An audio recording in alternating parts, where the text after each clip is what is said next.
Supreme court नहीं, वो स्वर्ण कोर्ट है। अगर सुप्रीम कोर्ट होता तो किसान काला कानून आया तो उस पर रोक क्यों नहीं लगा? अगर सुप्रीम कोर्ट होता तो SIR के लिए पूरे विपक्ष एकजुट होकर गए, उस पर रोक क्यों नहीं लगा? और यही UGC कानून फॉरवर्ड समाज के खिलाफ में जब आता है तो उस पर 72 घंटा के अंदर रोक लग जाता है। तो ये फॉरवर्ड कोर्ट नहीं कहा जाए, ये स्वर्ण कोर्ट नहीं कहा जाए, क्या सुप्रीम कोर्ट कहा जाए? या तो कॉलेजियम सिस्टम सरकार रद्द करे, और अगर कॉलेजियम सिस्टम रद्द नहीं हो रहा है, सुप्रीम कोर्ट एक और हमको इस देश में चाहिए। नाम इसको रख दिया जाए फॉरवर्ड कोर्ट और उसको नाम रख दिया जाए बहुजन सुप्रीम कोर्ट। ये अभी जो फॉरवर्ड सुप्रीम कोर्ट है इसमें सब forward chief justice of justice है, तो फिर बहुजन जब सुप्रीम कोर्ट रहेगा इस देश में तो उसमें सिर्फ बहुजन समाज के एडवोकेट और जज और चीफ जस्टिस। और अगर 2 सुप्रीम कोर्ट नहीं हो सकता है तो फिर कॉलेजियम सिस्टम समाप्त कर दे, प्लस कंपटीशन से जज बहाल करे, और SC ST OBC मुस्लिम समाज को संख्या के हिसाब से आरक्षण दे। आरक्षण उसमें भी होना चाहिए। हाँ बिल्कुल होना चाहिए। सुप्रीम कोर्ट और हाई कोर्ट में आरक्षण नहीं है, कॉलेजियम में भी आरक्षण नहीं है तो होना चाहिए बिल्कुल। SC ST OBC मुस्लिम समाज को संख्या के हिसाब से आरक्षण दे। यही मनुस्मृति में क्या है, ब्राह्मण क्षत्रिय वैश्य और शूद्र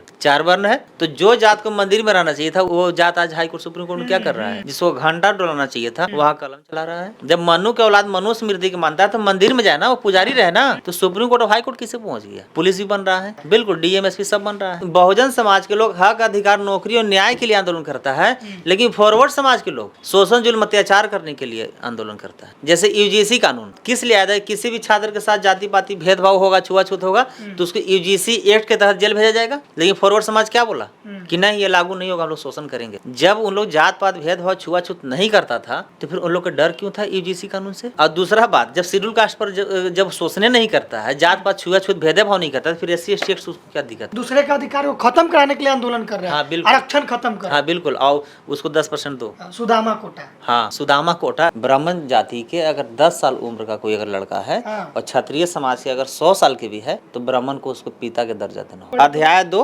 और श्लोक 138 से पढ़ सकते। ब्राह्मणम 10 वर्षतु शतवर्षतु भूमिपम पिता पुत्रो विज्ञानिया दहमनस्तु तयो पिता। 10 साल के अगर ब्राह्मण है और 100 साल के क्षत्रिय है तो उसको पिता समाना। शूद्र को तो कोई गिनती ही नहीं था। शूद्र का मतलब क्या? सिर्फ भूये मांझी रविदास पासवान नहीं थे। शूद्र समाज में ब्राह्मण क्षत्रिय छोड़ के बाकी लगभग सब शूद्र था। वैश्य समाज के कुछ जाति के लोग जो बिजनेसमैन थे वो वैश्य थे। आपको यादव समाज के हो, कोई कुर्मी कुशवाहा सब जो भी जाति के थे सब शूद्र में आते थे। मनुस्मृति में शूद्र समाज को जनेऊ पहनने का अधिकार नहीं दिया हुआ है। दूसरी बात कि उन लोग दलित समाज के लोग है ही नहीं जो बोल रहा कि मैं ब्राह्मण समाज बन गया। और ब्राह्मण समाज के लोग दलित बन के और दलित समाज को बहुजन समाज के लोग को बरगलाने के लिए माइंड को डाइवर्ट करने सिर्फ नाम रखा जा रहा है कि दलित समाज ब्राह्मण बन गए। ऐसा नहीं। ठीक है, जब दलित समाज के लोग ब्राह्मण बन गए हैं तो फिर ब्राह्मण समाज के लोग वो दलित समाज जो ब्राह्मण में कन्वर्ट हुए उनसे अपना बेटी बहन को शादी कराए तो मैं मान लूं। और अगर मैं गलत किया जला के तो फिर हम पर कोई मुकदमा क्यों नहीं? अगर मनुस्मृति अच्छा है तो मैं जलाया तो हम पर FIR दर्ज क्यों नहीं? आप भगत सिंह का एक पुस्तक रखे हुए अपने हाथ में, मैं नास्तिक क्यों हूँ, और आप भगत सिंह को अपना आदर्श मानते हैं। आप हर वीडियो में नाम लेते रहते हैं, हर आंदोलन में नाम लेते हैं, तो आप नास्तिक हैं क्योंकि भगत सिंह नास्तिक। बिल्कुल, मैं 100 नहीं, मैं 1000% नास्तिक हूँ। शादी मेरा बेटा की है, बेटी के मड़वा मेरा, जयमाला मेरा, पैसा खर्च मेरा, फल फ्रूट सारा चीज मेरा। लेकिन ब्राह्मण लोग का हमारा कमल और गदा पर बिठाओ, आसन अलग रहना, आसन उसका अलग रहना चाहिए। और लड़की के उसका माँ बाप को देखते हैं पतल पे बिठा, बोरा पे, पतल पे या गोबर से लिपवा के अपने मम्मी के श्रद्धांजलि सभा की है। तो ब्राह्मण को नहीं बुलाया तो खुद आ गए थे और गांव में भड़का रहे थे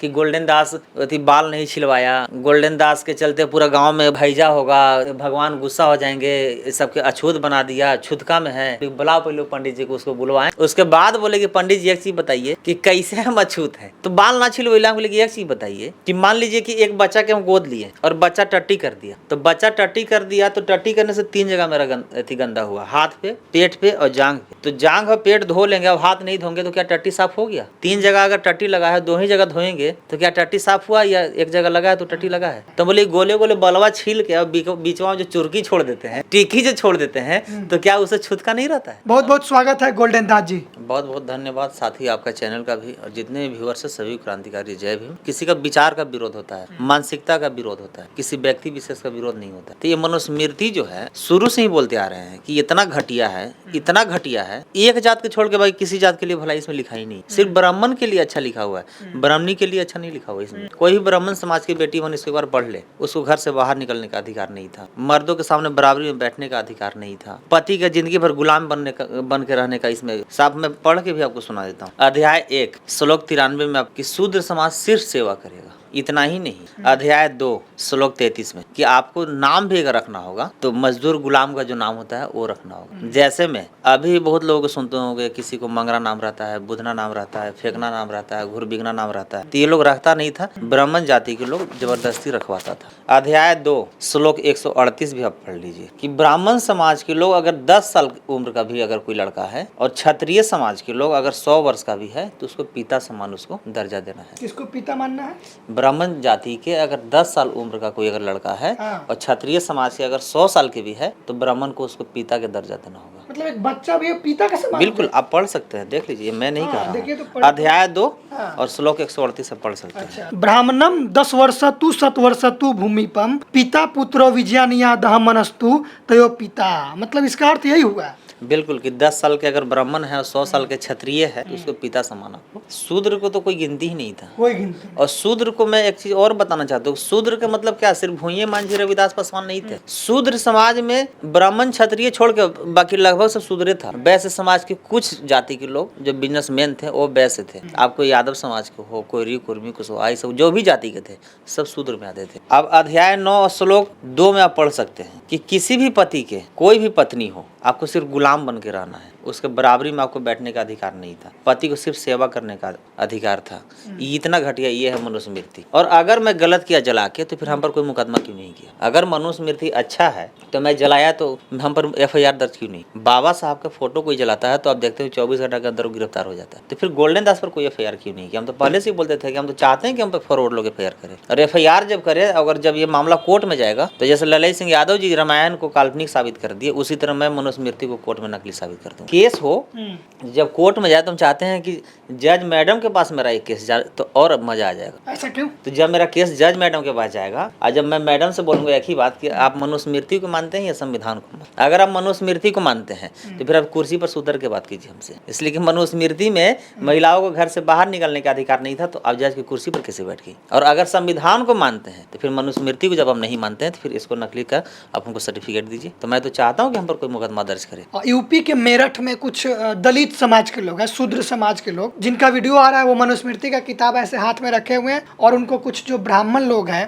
पंडित पुजारी लोग हैं, उनको जनेऊ संस्कार करवा रहे हैं, जनेऊ पहना रहे हैं, और वो तमाम लोग कह रहे हैं कि मैं अब मनुस्मृति वाला ब्राह्मण बन गया हूँ, शूद्र से ब्राह्मण बन गया हूँ। देखिए, सबसे पहली बात कि इस मनुस्मृति में शूद्र समाज को जनेऊ पहनने का अधिकार नहीं दिया हुआ है। दूसरी बात कि उन लोग दलित समाज के लोग है ही नहीं जो बोल रहा कि मैं ब्राह्मण समाज बन गया हूँ। और ब्राह्मण समाज के लोग दलित बन के और दलित समाज को बहुजन समाज के लोग को बरगलाने के लिए, माइंड को डाइवर्ट करने के लिए सिर्फ नाम रखा जा रहा है कि दलित समाज ब्राह्मण बन गए। ऐसा नहीं है। ठीक है, जब दलित समाज के लोग ब्राह्मण बन गए हैं तो फिर ब्राह्मण समाज के लोग, वो दलित समाज जो ब्राह्मण में कन्वर्ट हुए, उनसे अपना बेटी बहन को शादी कराए तो मैं मान लूंगा। ऐसा ये लोग क्यों कर रहे हैं? ऐसे उन लोग इसलिए कर रहा है, देख रहा है कि अब मनु का राज जो है बिल्कुल खत्म कब के बाबा साहब कर दिए हैं। अब अम्बेडकर राज आने वाला है, तो अम्बेडकर राज जब आने वाला है तो जान रहा है कि हम लोग जहाँ से आए वहीं चल जाएंगे। तो ये मनुवादी लोग तो आपको गाली दे रहा है, धमकी दे रहा है। तो हाथी चले बाजार तो कुत्ता भौंके हजार। हम बोल तो रहे हैं कि गोल्डन दास के हर घंटा मर्डर होता है सिर्फ यूट्यूब में, गोल्डन दास पर हर घंटा हमला होता है सिर्फ फेसबुक में, गोल्डन दास के हर सेकेंड हमको पीटा जाता है सिर्फ कमेंट में। अगर किसी का औकात है तो गोल्डन दास को जूता छू के दिखा दे। संविधान के जेसीबी से अगर खान के नहीं गाड़ दिए तो हम बाबा साहब के बंद। राजा भैया वो कह रहे हैं कि जब सनातन कमजोर होगा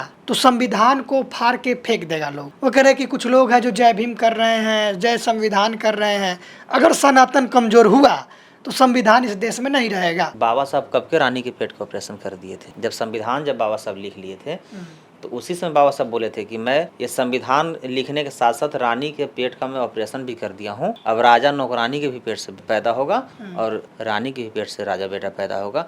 और ये संविधान के राज में और लोकतंत्र में ये राजा रानी कहाँ से आ गया? ये राजा भैया नहीं है, ये राजा सिंह है। और ये एक बहुत बड़ा गुंडा मवाली है, बहुत बड़ा ये भ्रष्ट MLA है, इसमें कोई शक नहीं है। ये अपना औकात भूल गया, वो दिन भूल गया जब यूपी में बहन जी का सरकार आया था। इसी का दोनों मगरमच्छ को पहले बहन जी मरवाने का काम की थी। और ये मगरमच्छ जो रखा था, मजदूर किसान को जब ये हत्या करता था तो उस मगरमच्छ को खिलाता था ताकि लाश ये साक्ष्य बरामद ना हो सके। तो बहन जी के जैसे ही सरकार आया तो सेम उसी टाइम दोनों मगरमच्छ को मरवाए, साथ ही यही राजा सिंह हरामखोर को बहन जी संविधान के दम पर और यूपी पुलिस के दम पर कुत्ता की तरह इसको गधा पर बैठा के जूता के माला पहना के और चूना के टीका लगाकर पूरे यूपी घुमाया गया और जेल में डाला गया था। तो ये राजा सिंह है या चूहा सिंह है? इतना घटिया और नीच मानसिकता के लोग इस देश में है। आदित्य योगी नाथ जी, क्या रासुका एक्ट इस पर नहीं लगना चाहिए? जो संविधान के बारे में इतना घटिया बात बोल सकता है, क्या वो मनुस्मृति के दम पर एमएलए बना है? क्या योगी जी जो सीएम बने वो मनुस्मृति के दम पर बने हैं? वहाँ भीम आर्मी के या बहुजन समाज के लोग जब हक अधिकार न्याय नौकरी के लिए आते हैं तो उसको लाठी से पिटवाया जाता है। और जो संविधान खत्म करने की बात कर रहा है, संविधान फाड़ने की बात कर रहा है, क्या इस पर देशद्रोह का धारा नहीं लगना चाहिए था? इस देश में रहना है तो संविधान को मानना होगा। तो संविधान को नहीं मानने वाले लोग को क्या इस देश में रहना चाहिए? क्या उस पर दंगा फसाद का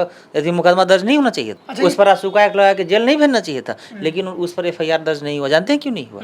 क्योंकि जिस जाति के योगी जी हैं वही जाति के चूहा सिंह है। 500 महार 28,000 के काट छाट के सब्जी बना दिया तो हम लोग उन्हीं के खूनो वंशज है। जब इन लोग लड़ाकू था तो फिर मुगल के यहाँ पर कब्जा कैसे हो गया था? जब इन लोग लड़ाकू था तो फिर अंग्रेज के गुलाम कैसे इंडिया हो गया था? कॉलेजियम सिस्टम पर सवाल उठाते हैं। कॉलेजियम सिस्टम इतना खतरनाक कैसे है समाज के लिए जो आप विरोध कर रहे हैं? देखिए, कॉलेजियम सिस्टम मनुस्मृति से भी घटिया और खतरनाक है। पहले फॉरवर्ड लोग मनुस्मृति के दम पर बहुजन समाज पर शोषण करते थे, अब कॉलेजियम सिस्टम के दम पर शोषण कर रहे हैं। अनंत सिंह दुलारचंद हत्याकांड में जेल गए, उनको 3 से 4 महीना में बेल हो गया। वही रितलाल यादव रंगदारी के केस में जेल गए, अभी तक उनको बेल नहीं। अब आप बताइए कि रंगदारी का केस भारी होता है, ये बड़ा होता है, ये हत्या का? रंगदारी वाला को जमानत नहीं मिलता।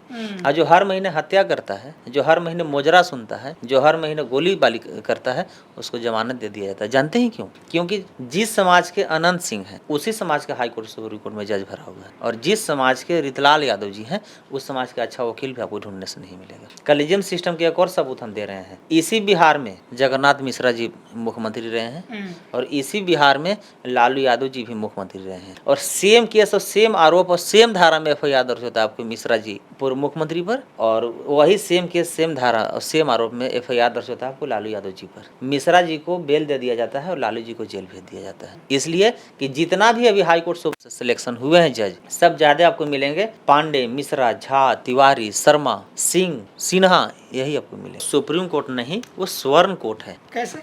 वो फॉरवर्ड कोर्ट है। अगर सुप्रीम कोर्ट होता तो किसान काला कानून आया तो उस पर रोक क्यों नहीं लगा? अगर वो सुप्रीम कोर्ट होता तो वक्फ बिल आया, उस पर रोक क्यों नहीं लगा? अगर सुप्रीम कोर्ट होता तो एसआईआर के लिए पूरे विपक्ष एकजुट होकर गए, उस पर रोक क्यों नहीं लगा? और यही यूजीसी कानून फॉरवर्ड समाज के खिलाफ में जब आता है तो उस पर 72 घंटा के अंदर रोक लग जाता है। तो ये फॉरवर्ड कोर्ट नहीं कहा जाए, ये स्वर्ण कोर्ट नहीं कहा जाए, तो क्या सुप्रीम कोर्ट कहा जाए? या तो कॉलेजियम सिस्टम सरकार रद्द करे, और अगर कॉलेजियम सिस्टम रद्द नहीं हो रहा है तो सुप्रीम कोर्ट एक और हमको इस देश में चाहिए, और उस सुप्रीम कोर्ट नहीं, नाम इसको रख दिया जाए फॉरवर्ड कोर्ट और उसको नाम रख दिया जाए बहुजन सुप्रीम कोर्ट। जब ये अभी जो फॉरवर्ड सुप्रीम कोर्ट है इसमें सब forward chief justice of justice है, तो फिर बहुजन जब सुप्रीम कोर्ट रहेगा इस देश में तो उसमें सिर्फ बहुजन समाज के एडवोकेट और जज और चीफ जस्टिस होंगे। ये संभव होगा? क्यों नहीं होगा? क्यों नहीं होगा? और जब नहीं होगा तो फिर सिलेक्शन जब हो रहा है 10 जज, तो फिर 10 जात का सिलेक्शन क्यों नहीं हो रहा? और अगर 2 सुप्रीम कोर्ट नहीं हो सकता है तो फिर कॉलेजियम सिस्टम समाप्त कर दे, प्लस कंपटीशन से जज बहाल करें, और एससी एसटी ओबीसी मुस्लिम समाज को संख्या के हिसाब से आरक्षण दे। आरक्षण उसमें भी होना चाहिए? हाँ, बिल्कुल होना चाहिए, क्योंकि सुप्रीम कोर्ट और हाई कोर्ट में आरक्षण नहीं है। कॉलेजियम में भी आरक्षण नहीं है, तो होना चाहिए। बिल्कुल एससी एसटी ओबीसी मुस्लिम समाज को संख्या के हिसाब से आरक्षण दे। और बात रहा काबिलियत, बात रहा टैलेंट का, तो काबिलियत और टैलेंट नहीं रहेगा तो दलित बैकवर्ड मुस्लिम समाज के जज नहीं बनेंगे, जिसमें रहेगा वो जाएगा। तो जो जात को, यही मनुस्मृति में क्या है, ब्राह्मण क्षत्रिय वैश्य और शूद्र 4 वर्ण है, तो जो जात को मंदिर में रहना चाहिए था वो जज जाके, वो जात आज हाई कोर्ट सुप्रीम कोर्ट में क्या कर रहा है? जिसको घंटा डोलाना चाहिए था वहाँ कलम चला रहा है। जब मनु के औलाद मनुस्मृति के मानता है तो मंदिर में जाए ना, वो पुजारी रहे ना।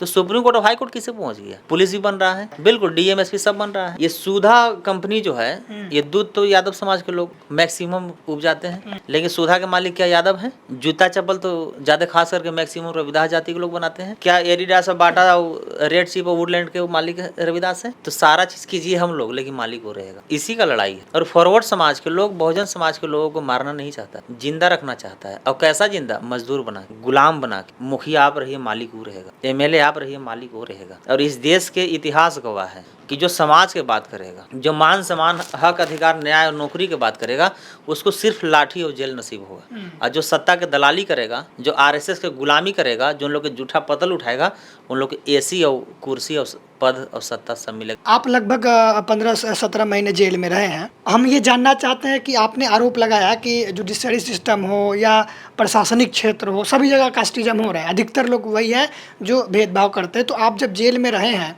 तो कितना भेदभाव झेलना पड़ा प्रशासनिक तौर पर? कैसे बिहेव करते थे लोग, कैसा व्यवहार करते थे आपके साथ, वो बताएं। हम जब मुजफ्फरपुर में गिरफ्तार हुए थे हाँ। तो हमको पुलिस नहीं मारा, पुलिस में जो फॉरवर्ड है वही हमको मारा। पुलिस में दलित, बैकवर्ड, मुस्लिम समाज के जो थे अधिकारी, पदाधिकारी, सिपाही, कोई हमको नहीं छुआ। तो पुलिस में भी जो फॉरवर्ड समाज के लोग हैं वही हमको मारे थे। जैसे में शिवदीप लांडे फॉरवर्ड समाज के, Awadhesh Saroj Dixit city SP forward समाज के, कुमार चंदन डीएसपी भूमिहार जाति, मोनू पांडे थाना अध्यक्ष वही फॉरवर्ड समाज के। बाकी वहाँ आपको एसएसपी साहब भी थे बैकवर्ड समाज के, वो क्यों नहीं मारे? दरोगा, सिपाही, कोई हमको नहीं छुआ। यहाँ तक कि दरोगा, सिपाही को मारने के लिए आदेश भी दिया जा रहा था लेकिन मार नहीं रहा था। कोई बोल रहा सर लाठी लेके आ रहे हैं, कोई बोल रहा सर ये सामान लेके आ रहे हैं, बहाना लगा वहाँ से भाग जाता था, लेकिन छुआ किसी। तो हमको पुलिस कहाँ मारा? हमको तो पुलिस में जो फॉरवर्ड है वो हमको मारा। ये पुस्तक देखिए, अनुसूचित जाति अनुसूचित जनजाति अत्याचार अधिनियम 1989 है, और जिसको SC/ST एक्ट कहा जाता है। इसका विरोध हो रहा है। लोग कह रहे हैं, जो सवर्ण समुदाय के लोग हैं अधिकतर, वो लोग कह रहे हैं कि SC/ST एक्ट का दुरुपयोग हो रहा है, इसको जल्द से जल्द देश से खत्म किया जाना चाहिए। क्या कहेंगे golden Das ji? SC/ST act का विरोध हो रहा है, लोग कह रहे हैं इसको बंद किया जाए, खत्म किया जाए। अधिकतर सवर्ण समुदाय के लोग हैं जो इसके विरोध में खड़े हैं। क्या इसका दुरुपयोग हो रहा है, इसको खत्म कर देना चाहिए? देखिए मीडिया महोदय, SC/ST एक्ट तो बहुत दूर की बात है। SC/ST एक जो नियम है, इसका एक कॉलम भी खत्म हुआ ना तो भूल गया का 2 अप्रैल 2018, उससे भी ऐतिहासिक और रिकॉर्ड तोड़ा पर आंदोलन होगा। और बात रहा खत्म कर दिया जाए, EWS खत्म नहीं होना चाहिए, कॉलेजियम खत्म नहीं होना चाहिए। कॉलेजियम सिस्टम समाप्त कर दो, उसके बाद खत्म कर दे, हम लोग मानने के लिए तैयार है। सच में दुरुपयोग होता है क्या इसका? एक भी अगर ऐसा हुआ है तो सामने लाए। एक भी अगर अभी तक, एक तो सही मुकदमा दर्ज तो होता नहीं गरीब आदमी का यार, एक तो डर से कोई मुकदमा दर्ज कराने नहीं जाते। शेड्यूल कास्ट के साथ कोई ऐसा दिन है शोषण, जुल्म, अत्याचार, बलात्कार, हत्या, जमीन लूटने का मामला नहीं सामने आता है, उसका मुकदमा दर्ज तक नहीं होता। तो कैसे दुरुपयोग हो रहा है? उपयोग तो पूर्ण रूप से हो ही नहीं रहा, तो दुरुपयोग कहाँ से होगा भाई? और ऐसा अगर बोलता है जो, तो अपना आधार कार्ड अथी करके सेंड करके बोले। हम तो बार बार बोलते हैं कि कोई भी अगर बाबा साहब को गाली देता है या संविधान को अगर गाली देता है या SC/ST एक्ट पर अगर कोई सवाल उठाता है तो अपना नाम, पिता, पता तो बता के करे। मैं उसके पूरे खानदान के छठी के दूध याद नहीं करा दिया तो आप बताइएगा। पहले आपको IPC मर्डर केस में 302 लगता था, अब BNS में 103 लगता है। पहले IPC में हाफ मर्डर में आपको 307 लगता था, BNS में 109 लगता है। IPC में आपको छेड़खानी में 354 लगता था, BNS में 74-74 लगता है। यही फर्क है। पोक्सो एक्ट वही है, SC/ST एक्ट वही है, NDPS एक्ट वही है, ये सब कहाँ चेंज हुआ है? तो SC/ST जैसे किसी को SC/ST एक्ट लगाना हो, उस पर अत्याचार हुआ, तो क्या क्या सावधानियां बरतनी चाहिए, क्या क्या करना चाहिए, लोगों को बताइए। शेड्यूल कास्ट को साथ अगर कहीं भी शोषण, जुल्म, अत्याचार होता है तो उसको थाना में पहले नहीं जाना चाहिए, उसको सबसे पहले हॉस्पिटल में जाना चाहिए। और हॉस्पिटल में जाके 2 रुपये की सरकारी पुर्जा कटवानी चाहिए, और पुर्जा कटवा के पहले डॉक्टर साहब से इलाज कराना चाहिए। इसलिए कि FIR दर्ज आप 10 साल के बाद भी करा सकते हैं, लेकिन जख्म का निशान और 10 साल के बाद प्रूफ नहीं कर सकते हैं। तो शेड्यूल कास्ट के लोगों के साथ अगर मारपीट होता है तो पहले आप हॉस्पिटल जाइए, हॉस्पिटल जाकर 2 रुपये की सरकारी पुर्जा कटवाइए, पुर्जा कटवाने के बाद डॉक्टर साहब से मिलिए, डॉक्टर साहब को जख्म के निशान दिखाइए, प्लस जहाँ जहाँ चोट आया है उसको मोबाइल में वीडियो और फोटो खींच लीजिए। इसलिए कि SC/ST केस में आपको सुपरविजन करने DSP साहब जाते हैं, तो DSP साहब महीना, 2 महीना, 4 महीना के बाद अगर जाएंगे और जख्म ठीक हो जाएगा तो आपसे पूछेंगे कहाँ चोट लगा है, आप दिखाइए। तो कहाँ दिखाइए? तो कम से कम मोबाइल में वीडियो फोटो रहेगा तो दिखाइएगा ना कि देख लीजिए सर आज के 4 महीना पहले क्या हाल मेरा था। उसके बाद आप थाना में जाइए, थाना को मजबूरन FIR दर्ज करना पड़ेगा और आपका डॉक्टर खुद गवाह हो जाएगा। जब आप ऑलरेडी जब मेडिकल करवा लिए तो कोर्ट डॉक्टर से पूछेगा ना कि क्या इतना तारीख को आप ड्यूटी में थे? तो हाँ। ये लड़का गया था इलाज कराने? तो हाँ। तो इसको ये चोट लगा, ये सुई दवाई चला है? तो बोलेंगे हाँ। तो आपका केस के गवाह आपको डॉक्टर खुद हो गए हैं, क्योंकि SC/ST मामले में आप देखते होंगे कि घर के अगल बगल के लोग गवाही नहीं देता है। उसके बाद FIR दर्ज करने से पहले अच्छे से आवेदन अब लिखवाइए। जब मकान आपको मजबूत बनाना है तो पहले पिलर मजबूत बना, तो केस मजबूत आपको अगर बनाना है तो आपको आवेदन मजबूत होना चाहिए। आवेदन कमजोर रहेगा, केस आपको कमजोर हो जाएगा। और झूठ सच कुछ नहीं लिखना है। शेड्यूल कास्ट के साथ इतना ही क्रूरता पेश लोग करता है, सिर्फ सच सच लिख देना है सारा बात, जो हुआ है वही, और उतना ही में उसको अवकाश समझ में आ जाएगा। लेकिन आज के डेट में लोग कर कहाँ रहा है। अच्छा, थाना की कमी क्या देख रहे हैं अभी के डेट में, कि अगर कोई गरीब आदमी आवेदन लिख के थाना जाता है तो बोलता है कि किसी की चढ़ावा बढ़ावा पड़ा है, और अगर गरीब आदमी थाना अगर बिना आवेदन के जाता है तो वही थाना लोग बोलता है कि आवेदन लिखवा के लो। जबकि बाबा साहब कानून में साफ लिख दिए कि कोई भी गरीब आदमी या अशिक्षित आदमी अगर कोई भी पीड़ित थाना में आता है तो सबसे पहले उसको कुर्सी दीजिए, उसके बाद उसको एक गिलास पानी पिलाइए,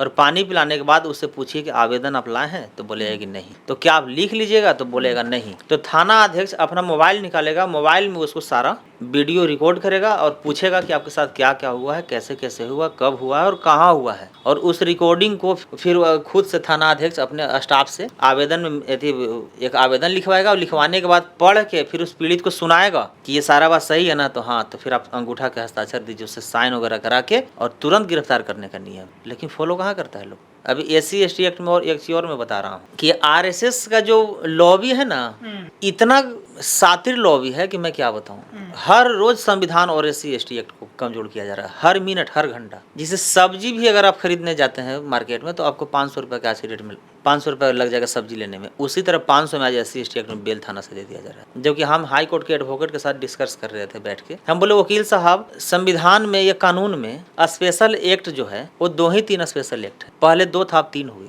तो वकील साहब बोले कौन कौन। हम बोले स्पेशल एक्ट, पहला NDPS, दूसरा SC/ST और तीसरा पॉक्सो। निर्भया के जब घटना घटा तो उसके बाद पॉक्सो एक्ट नया लागू किया गया। तो ये जो 3 गो स्पेशल एक्ट है, स्पेशल एक्ट में बिना जेल गए उसको जमा बेल देने का अधिकार नहीं है, तो फिर SC/ST एक्ट में 41 के लाभ थाना से क्यों दिया जा रहा है। यही बिहार में आपको 2021 में ADG अनिल किशोर यादव सर थे, नाम सुने होंगे, कमजोर वर्ग के ADG थे, तो उनके भी कार्यकाल में थाना से 41 के लाभ दिया जाता था। तो हमको जब पता चला तो हम कमजोर वर्ग में गए और ADG साहब को हमने चिट्ठी दिया कि सर इस तरह के SC/ST केस को कमजोर किया जा रहा है। वो तुरंत चिट्ठी निकाले और SC/ST जो 41 के जो लाभ दिया जाता था उसको रद्द कर दिया गया। वो चिट्ठी अभी तक मेरे पास है, अब फिर से लागू कर दिया गया। तो इसके लिए मैं जा रहा हूँ हाई कोर्ट में रीट दायर करने। पहली बात कि SC/ST में बाहर बेल नहीं होना चाहिए बिना जेल के। दूसरी बात, SC/ST एक्ट जो है, ये आप किताब पढ़ लीजिएगा तो इसमें साफ लिखा होगा कि इसका अनुसंधान करता यानी जांच करता SDPO रंग का होना चाहिए। DSP से नीचे अधिकारी इसको जांच नहीं कर सकता है। लेकिन झोला छाप PSI और ASI को दे दिया जा रहा है, IO बना दिया जा रहा है, जो कि यही बगल में आपकी UP राज है। UP में सिर्फ गाली गलौज का भी FIR दर्ज होता है तो उसमें अनुसंधान करता DSP साहब होते हैं। तो फिर यहाँ झोला छाप ASI और PSI क्यों। और बात रहा शेड्यूल कास्ट के लोग जो अभी बार पूछ रहे हैं कि गोल्डन जी SC/ST एक्ट खत्म हो रहा है, SC/ST एक्ट के लोग विरोध कर रहा है। ये SC/ST एक्ट कोई खत्म कर नहीं रहा है, शेड्यूल कास्ट खुद खत्म करवा रहा है। थाना से SC/ST एक्ट में 41 के बेल दिया जा रहा है। कितने शेड्यूल कास्ट के लोग अभी तो विरोध किए, कोई किया। दिन रात शेड्यूल कास्ट को जमीन लूटा जा रहा है, जान लूटा जा रहा है, इज्जत लूटा जा रहा है। कितने शेड्यूल कास्ट के लोग विरोध कर रहा है। SC/ST एक्ट में DSP से नीचे अधिकारी को जांच नहीं करने का नियम है। अभी तक कितने शेड्यूल कास्ट के लोग इसका विरोध किया, किसी ने किया। तो ये लोग खत्म कर रहा है या शेड्यूल कास्ट के लोग खुद खत्म करवा रहा है। इस बहुजन समाज के लोग हक, अधिकार, नौकरी और न्याय के लिए आंदोलन करता है, लेकिन फॉरवर्ड समाज के लोग शोषण, जुल्म, अत्याचार करने के लिए आंदोलन करता है। जैसे UGC कानून किस लिए आया है, किसी भी छात्र के साथ जाति पाति भेदभाव होगा, छुआछूत होगा तो उसको UGC एक्ट के तहत जेल भेजा जाएगा। लेकिन फॉरवर्ड समाज क्या बोला कि नहीं, ये लागू नहीं होगा, हम लोग शोषण करेंगे। जब उन लोग जात पात भेदभाव छुआछूत नहीं करता था तो फिर उन लोग का डर क्यों था UGC कानून से। जब आप शराब पीते ही नहीं है तो फिर शराबबंदी से आपको क्या दिक्कत है। तो जब वो शोषण नहीं करता तो फिर UGC से उसको क्या दिक्कत। तो उसी तरह फॉरवर्ड समाज के लोग पहला तो UGC वाला विरोध किया, और दूसरा बात जब शेड्यूल कास्ट पर जब शोषण नहीं करता है, जात पात छुआछूत भेदभाव नहीं करता, फिर SC/ST एक्ट उसको क्या दिक्कत। दूसरे का अधिकार को खत्म कराने के लिए आंदोलन कर रहे हैं। हाँ बिल्कुल, आरक्षण खत्म कर। हाँ बिल्कुल, आओ उसको 10% दो। सुदामा कोटा। हाँ, ये तो ये स्थिति है, सुदामा कोटा। आप भगत सिंह का एक पुस्तक रखे हुए अपने हाथ में, मैं नास्तिक क्यों हूँ, और आप भगत सिंह को अपना आदर्श मानते हैं। हाँ, आप हर वीडियो में नाम लेते रहते हैं, हर आंदोलन में नाम लेते हैं, तो आप नास्तिक हैं क्योंकि भगत सिंह नास्तिक। बिल्कुल, मैं 100 नहीं, मैं 1000% नास्तिक हूँ। लेकिन मनुवादी लोग भी थक गया है। जेल में थे तो फॉरवर्ड समाज के लोग चर्चा करता था कि यार ये कौन मिट्टी के बना है, इतना लाठी खाया है, इतना दिन जेल रहा, इतना केस हुआ, और निकलने के बाद आप डबल रुतबा में दिख रहा है। तो आपका मतलब जीवन का उद्देश्य यही हो गया कि भाई लड़ना ही है। हाँ बिल्कुल बिल्कुल, कोई ये नहीं। हाँ बिल्कुल, हम तो लगातार कुछ नहीं चाहिए आपको। हमको कुछ नहीं चाहिए, हमको कुछ नहीं चाहिए। हम चाहते हैं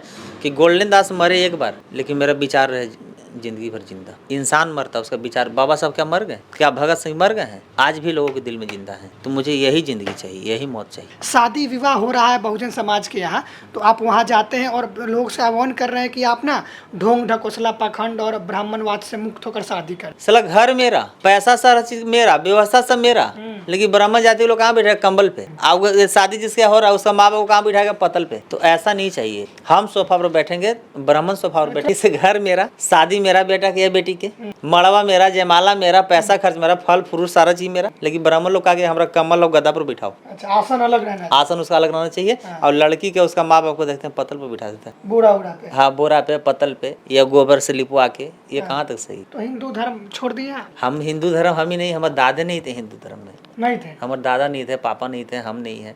हम शादी भी अर्जक संघ से किए हैं। मम्मी के हम भोज नियम श्रद्धांजलि सभा किए थे। क्या खराब लगता है? क्या उसमें अच्छाई है हमको ये तो बताइए। जो जात हमको मंदिर में नहीं घुसने दिया, जो जात हमको स्कूल में नहीं जाने दिया, हमको स्वर्ग में जाने देगा। अगर ब्राह्मण लोग को लगता है कि स्वर्ग में जाओगा, ये करेगा, तो पहले स्वर्ग में जाए, वहाँ जाके फोन करें हमको और वीडियो कॉल करके दिखाएं कि स्वर्ग में क्या क्या व्यवस्था है। अच्छा लगेगा तो फिर हम जाएंगे। जो जात आपको घोड़ा पर नहीं बैठने दिया, बुलेट पर नहीं बैठने दिया, वो जात आपको सोफा और कुर्सी पर बैठते हुए देखना चाहेगा। तो लोग कहते बुलाते हैं तभी ना आता है। हम नहीं बुलाए थे ब्राह्मण को। अपने मम्मी के श्रद्धांजलि सभा किए तो ब्राह्मण को नहीं बुलाए, तो खुद आ गए थे और गांव में भड़का रहे थे कि गोल्डन दास बाल नहीं छिलवाया, गोल्डन दास के चलते पूरा गांव में हैजा होगा, भगवान गुस्सा हो जाएंगे, सबके अछूत बना दिया, छुतका में है। तो हम बोले कौन पंडित जी बोल रहे थे? हम बोले बुलाओ पहले पंडित जी को, उसको बुलवाएं। उसके बाद बोले कि पंडित जी एक चीज बताइए कि कैसे हम अछूत हैं। तो बाल ना छिलवाइला। बोले कि एक चीज बताइए कि मान लीजिए कि एक बच्चा के हम गोद लिए और बच्चा टट्टी कर दिया, तो बच्चा टट्टी कर दिया तो टट्टी करने से 3 जगह मेरा